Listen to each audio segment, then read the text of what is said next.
Hello everyone, here I am Soumya welcoming you all to my class. Today we are going to share a few ideas about a new lesson from your NCERT textbook Honeydew, and the story is This is Jody's Fawn, written by M.K. Rawlings. So from the title itself, it is very clear to us that the story revolves around a fawn, and of course it is of Jody's. So let's move to the story.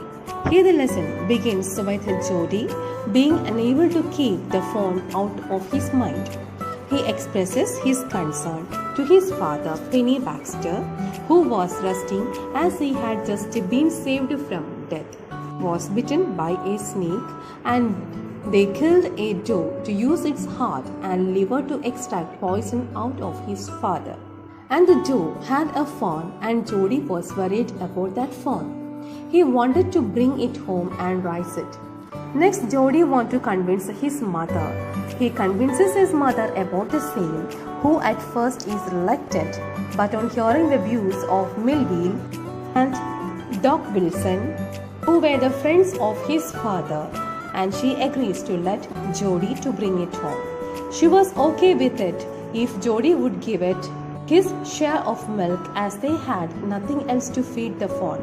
Melville gave Jody a ride on his horse, and suddenly Jody realized he did not want company, and he did not want anyone to see his disappointment if he was unable to find the fawn, and on the other hand, he did not want to share his loving moment on finding it either. Thus, he sent Melville away, and he begins searching for the fawn and sees a group of buzzards near the killed doe, who he scares away by throwing a bow. He continued searching and finally finds the fawn looking at him with his bright eyes. At first, Jody hesitated to go near him and only extended a hand to caress him, but it was only when the fawn brought itself near him, and he carried it, clearing and reached the intersection road towards home. He kept it down to take rest, but the fawn cried. He remembered that once his father told him that a fawn will follow you once you carry it for first a while.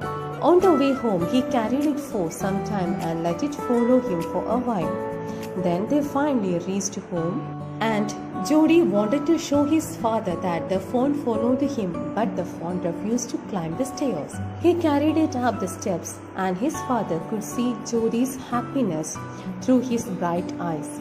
Jody then took it to the kitchen to feed its own share of milk, and he fed the milk to it patiently until the gourd was kept empty. Throughout the lesson, the writer is telling us about the importance of love and compassion, which are the necessities without which humanity cannot survive.